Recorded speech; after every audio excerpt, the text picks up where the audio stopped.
Con un vestido de flores y una larga trenza, Dios me decía. Por la ventana de un tren le llegaba el olor de un mar que no veía.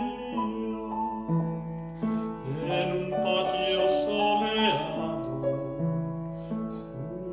jugaba todos los días con las niñas y al amparo de las monjas de Santa Lucía.